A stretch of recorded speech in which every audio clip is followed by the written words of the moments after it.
Olá, tomar a correção da bimestral do dia 28 de junho, terceira questão.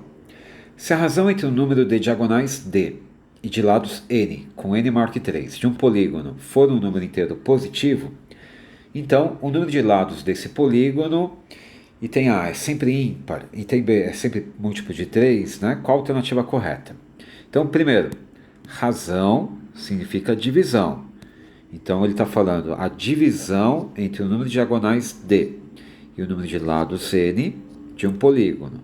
Então o d, qual é a formulinha para calcular diagonais? É pegar o número de lados, né, n, vezes n menos 3, dividido por 2. Então isso dividido pelo n aqui, né? Só copiei.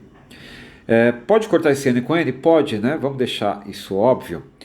Como que divide fração? Vamos fazer passo a passo. Copia a primeira, que é n vezes n menos 3, né? Tudo isso. Essa é a primeira fração. E multiplica pelo inverso da segunda. O inverso de n é 1 sobre n. Então aqui está multiplicando, né? Então, obviamente, eu posso cortar esse n com esse aqui. Tá bem? Podia já ter cortado antes. Bom, então o resultado aqui foi n menos 3 dividido por 2. E ele quer que essa razão, essa divisão, seja sempre um número inteiro, né? Ele fala, tem que dar inteiro. Para que esse número dê inteiro, quer dizer, eu quero então que o n menos 3 dividido por 2 seja inteiro. O n menos 3 tem que ser divisível por 2. Ou seja, eu quero que o n menos 3 seja um número par.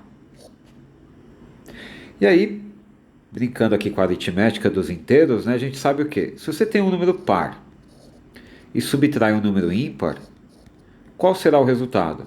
O resultado sempre será ímpar. Vamos dar um exemplinho? Ó, pega um número par, sei lá, 10. Tira um número ímpar, 7. O resultado é 3, que é ímpar. Sempre assim, pega um número par, 22. Tira um número ímpar, 11. O resultado é 11, que é ímpar. Ok? E toda vez que você tem um número ímpar e subtrai um número ímpar, qual vai ser o resultado? O resultado vai ser par, né? Exemplo, pega um número ímpar, 11. Tira um número ímpar, 3. 11 menos 3 dá 8, que é par. Certinho? Ó, 27. Tirando 7. 20, que é par. Bom, então note que o n menos 3, a gente quer aqui que o n menos 3 seja um número par. 3 é ímpar. Então, se 3 é ímpar e n menos 3 é par, quer dizer que o n tem que ser obrigatoriamente um número ímpar, né? Porque ímpar menos ímpar é que vai dar par. Então, eu quero que o n seja sempre um número com certeza ímpar. Então, alternativa A. Tá bem? Então, olha a alternativa B. Ele fala que é sempre múltiplo de 3. Não. Ele pode ser um número ímpar múltiplo de 3 ou não, né? Ele pode ser, ó, 15 é um número ímpar múltiplo de 3, 17 é um número ímpar que não é múltiplo de 3. Beleza? Ele fala aqui, ó, sempre par, pode eliminar, né? É sempre primo. Não, não é sempre primo. Pode ser primo, né? Por exemplo, 17 é um número ímpar e primo. Certo? Já o 15 é um número ímpar que não é primo. Então não é sempre primo, mas ele é sempre ímpar. Com certeza tem que ser ímpar. Belezinha? Então vamos para a questão número 4. Essa é uma questão clássica aqui, bonita, né? Pentágonos regulares congruentes podem ser conectados lado a lado, formando uma estrela de 5 pontas, conforme destacado na figura. Nessas condições, o ângulo alfa mede quanto? Então, pentágono regular, então a palavra regular aqui significa o quê? Que todos os lados têm o mesmo tamanho, todos os ângulos têm o mesmo tamanho, né? Então, se eu destacar esse ângulo aqui, ó, o ângulo interno do pentágono, mais esse ângulo interno aqui, né?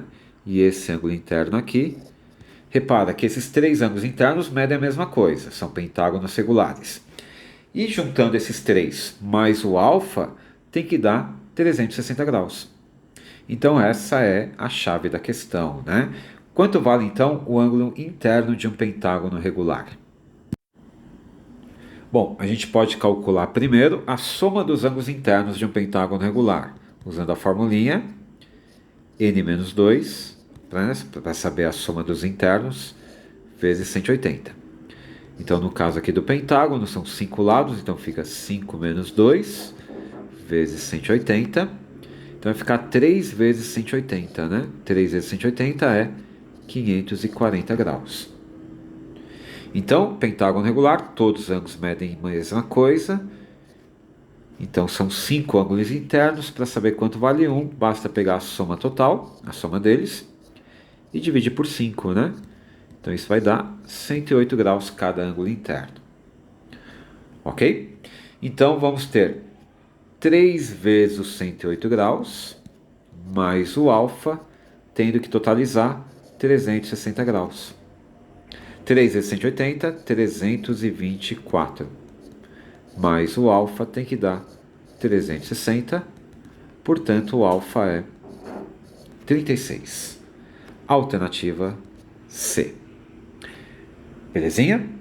Então, no próximo vídeo continuamos. Até lá.